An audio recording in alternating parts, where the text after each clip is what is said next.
原著不可替代，解读仅是前菜。大家欢迎来到与书谈。今天我们一起聊的书是为什么我们总是在防御。说起来，咱们通常都觉得自己还挺了解自己的，可你想过没有，为什么有时候我们的行为甚至情绪会让自己都吓一跳，甚至在不经意的时候伤害了那些我们明明很在乎的人，或者发现自己好像老在一个怪圈里打转，反复遇到类似的困境。这本书就抛出一个我觉得挺尖锐的问题，你有没有意识到，就是那些你拼命想躲开甚至不承认的情感，在悄悄地塑造你的人生剧本。布鲁格他的观点，心理防御机制其实每个人都有，他们就像心灵的免疫系统一样，帮我们挡住痛苦。但问题就在于，这些防御要是变得特别僵化，就是说不管3721，遇到啥情况都自动启动，那他们就从保护者变成了一个囚禁我们的东西了。它会限制我们成长，限制我们的情感体验，还有人际关系。防御机制主要干的活儿，就是把那些让人难受的，或者我们自己不接受的情感、想法、记忆给推开，让他们沉到意识下面去。所以这本书的目标就是想帮我们读者认出来那些在背后默默影响我们的主要防御模式。为了逃避痛苦而对自己撒的谎，如果这么理解防御机制，挺有启发的。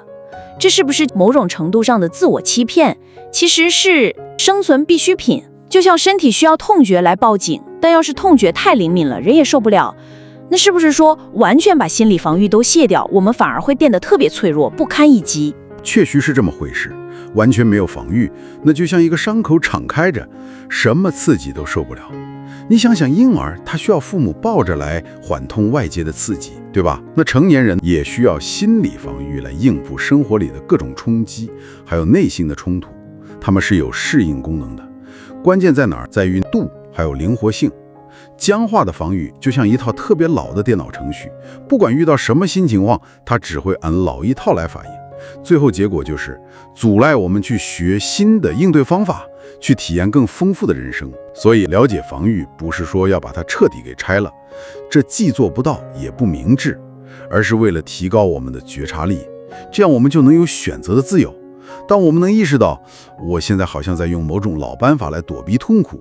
这时候我们才有可能停下来想想，有没有其他更健康可能更有效的方式来面对。这就像一个作家，他得了解人物内心的矛盾和挣扎，才能把角色写活了，写真实了。那我们了解自己的防御机制，也是为了更好地理解自己的行为模式。书里拆解了挺多种防御机制的，今天咱们重点来聊几种，那种特别常见的，也特别容易在人际关系和个人成长里头给我们添麻烦的。不如咱们先从压抑和否认这两个开始，听起来他们有点像一对儿。对，压抑就是 repression， 还有否认 denial， 这两个是非常基础而且非常普遍的防御，他们俩经常是一起出现的。先说压抑，弗洛伊德他认为压抑的本质就是避开并且远离某些事物。这里的事物不光是我们常说的什么性的冲动，它其实更广泛，比如说强烈的愤怒、内疚感、嫉妒、悲伤，还有一些冲动或者记忆。比如有些人童年有过创伤经历，他可能就会把相关的记忆和感受给压抑下去。而且很重要的一点是，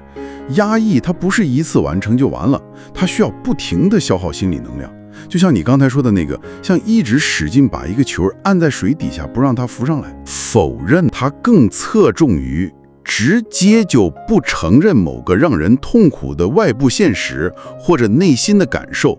哪怕证据就摆在眼前。压抑是把不想要的东西藏起来，否认是干脆说没这回事儿。比如说一个得了重病的人，他可能不承认自己病得那么重，或者一个人他明明对某个人有很强的依赖，但他自己坚称我非常独立。像电影《星火》里梅丽尔·斯特里普演的那个角色，她长期否认她丈夫有外遇这个事儿，一直到最后才崩溃承认。再比如一个人明明因为嫉妒心里特别不舒服，坐立不安的，但他嘴上还说我一点都不嫉妒，我替他高兴，可是他的肢体语言可能早就把他出卖了。书里的例子也挺生动的，就像那个奥利维亚，她表面上看着特别温和，但其实她压抑了对她那个严厉的爸爸和酗酒的妈妈的愤怒。结果呢，这种愤怒老是通过手滑把东西摔坏这种方式露出来，她自己还不知道。还有那个吉姆，他忘了去取干洗的衣服，他立马就否认是自己疏忽了，反而还指责他老婆小题大做。这个是不是就是我们常说的恼羞成怒，把自己的内疚感也一块给否认了？正是，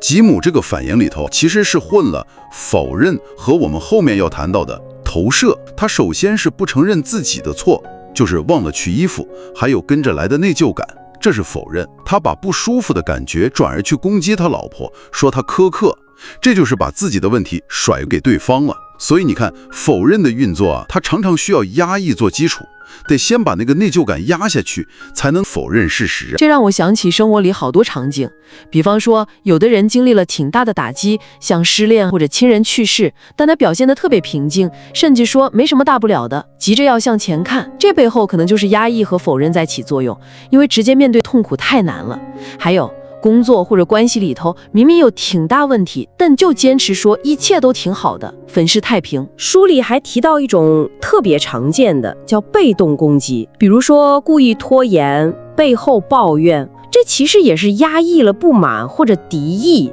用一种不直接对着干的方式来表达。被动攻击就是这样，当愤怒或者不满找不到直接出口的时候，他就拐弯抹角地表现出来。而且行为者往往自己意识不到内心真实的愤怒，他们可能会觉得自己就是拖延症犯了，或者记性不太好。那接下来我们聊聊分裂吧。这个词儿本身就带着一种割裂感，是把什么东西给分成两半了吗？分裂的核心就是把复杂的那种包含矛盾情感的体验或者客体，比如说人，给它简化成两个极端，要么就是全好，要么就是全坏。这么做是为了逃避整合好与坏、爱与恨带来的那种模糊性、不确定性，还有焦虑感。一个依赖分裂的人，他们倾向于要么就极度的理想化一个人或者一件事儿，要么就把它彻底给贬低了。这种机制其实在婴儿早期挺常见的，但如果成年以后还主要是用这种方式来防御，那就会带来很多问题。我感觉这种思维方式在好多地方都能看到影子，比如书里提到的政治领域，那种我们这边绝对正义，他们那边绝对邪恶的这种二元对立的思维。是的，人际关系里也特别常见，像书里那个案例，亚历克斯，他谈恋爱的时候就完全容忍不了伴侣有一点缺点，一旦发现对方不完美，就立马从之前那种极度迷恋一踏变成极度厌恶，搞得关系非常不稳定。还有克罗埃那个例子，他在压力特别大的时候，为了维护家里那种我们内部团结一致、绝对正确的全好形象，就把一个只是提出合理质疑的朋友直接打成敌人，彻底给割裂开。这些例子都特别精准地描绘了分裂是怎么运作的，就是通过极端化来简化现实，逃避内心的矛盾和痛苦。有的时候，个体还会把自己不想要的那些部分，比如说自己的脆弱、攻击性，给投射到那个被贬低的对象身上去，这样让自己感觉更纯粹一些。分裂在某些特别的情况下，比如说危机时刻，或者像竞技体育里头，要分清敌我，激发斗志，可能有它短暂的适应价值。但在日常的人际关系里，要是过度依赖分裂，往往就会导致情绪波动特别大，人际关系紧张，而且对自己、对别人的看法都缺乏稳定性和整合性。我发现分裂这个机制是塑造很多那种特有戏剧性的人物和冲突的常见心理根源。你看，那种爱和恨就在一瞬间转变，或者对一个人的评价从天使一下子掉到魔鬼，这背后往往就是分裂机制在驱动。这也提醒我们反思自己，是不是有时候也容易掉进这种非黑即白的思维里，是不是在评价别人的时候，容易因为一点小毛病就把人家全给否定了。意识到这种倾向，可能就是走向更成熟、更整合的视角的第一步吧。那接下来我们谈谈投射吧 ，projection 这个词咱们平时也用的挺多的，但是心理学上的意思可能更深一点。一般理解是不是就是把自己不好的想法怪到别人头上？这是投射最核心的意思之一，就是把自己不愿意承认或者接受不了的想法、感受、动机或者某种特质怪到别人身上去。就像老话说的，以小人之心度君子之腹。自己心里头老怀疑别人，却指责别人不真诚；自己想偷懒，却觉得是老板要求太高了。像咱们前面提到的那个吉姆，他否认了内疚，反过来指责他老婆爱评价，这也是把他自己的不舒服的感觉投射出去了。但是投射还有另外一层，可能更原始、更广义的理解，它可以被看成是一种潜意识的沟通方式，是一种想要让别人感受到自己内心状态的方式。有时候我们感觉被别人的情绪强烈的感染了，或者无缘无故的对某个人产生某种特别强烈的感觉，这时候可能就涉及到投射了。也就是说，有时候我们莫名其妙觉得很生气，或者很内疚，或者自卑，可能是无意识地接受了别人投射过来的情绪。当一个人他自己处理不了自己那种强烈的情绪时，他可能会无意识地通过说话、做事，甚至就是一个眼神、一种氛围，把这种情绪传递给周围的人。书里提到一个说法，叫坏事只会顺流而下。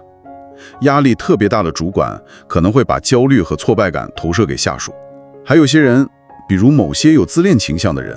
他自己内心可能觉得挺匮乏，但他们会通过贬低别人、控制别人，让身边的人感到自卑、渺小，用这种方式来维持自己的优越感。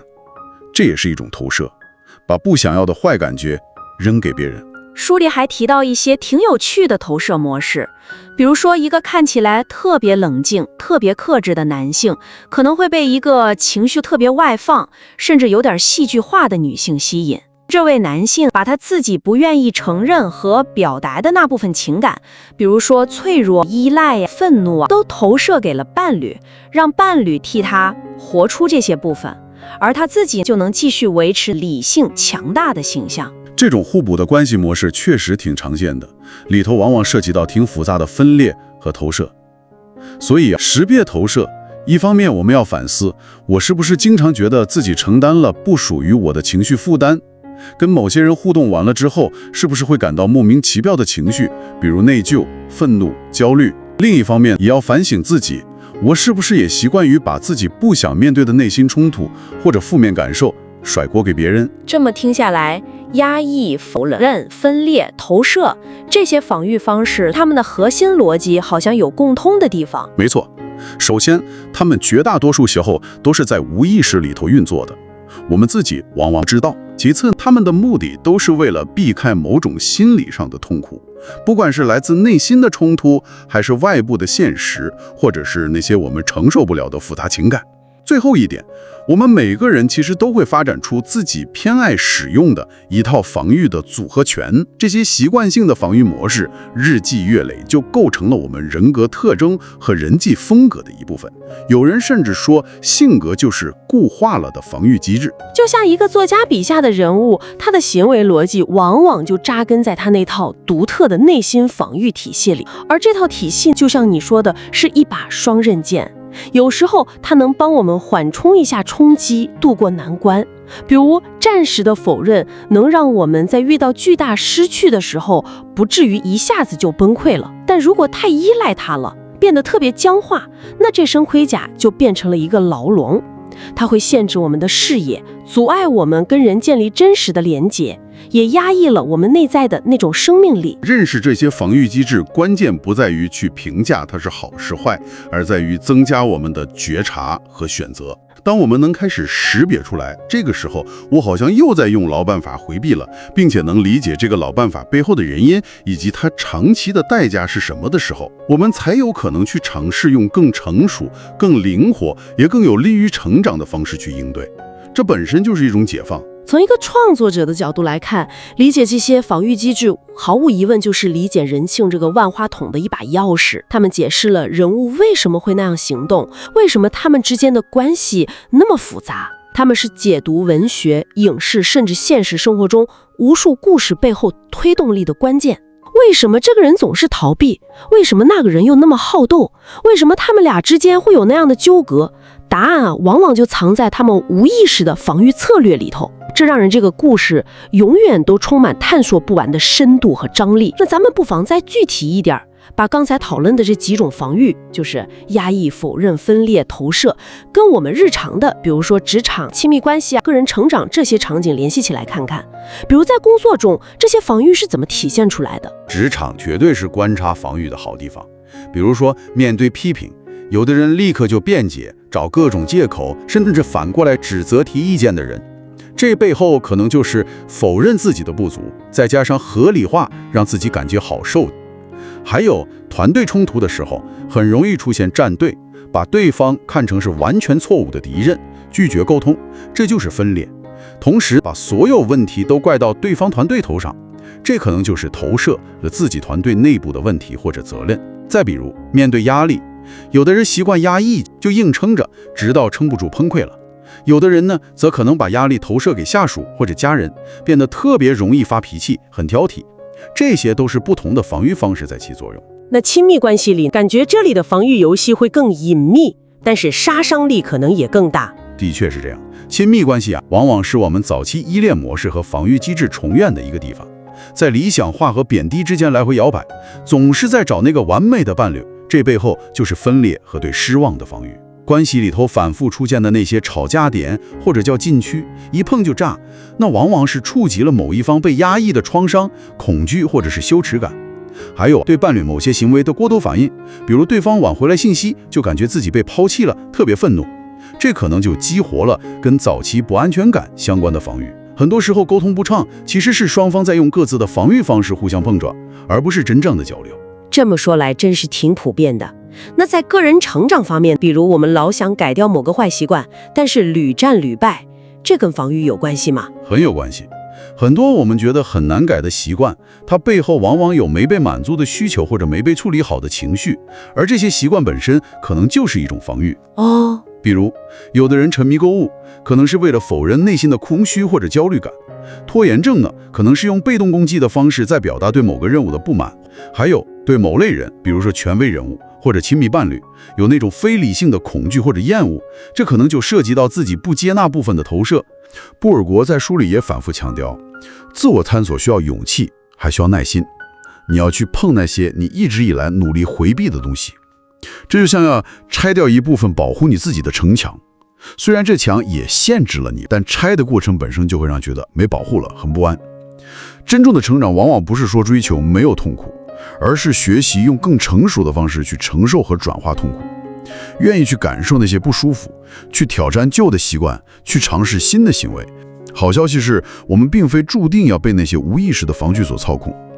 每一次你觉察力的提升，每一次你选择用新的方式去应对，都是一次解放。通过理解我们是怎么习惯性地逃避痛苦的，我们就能更有意识、更灵活地去面对生活的挑战了。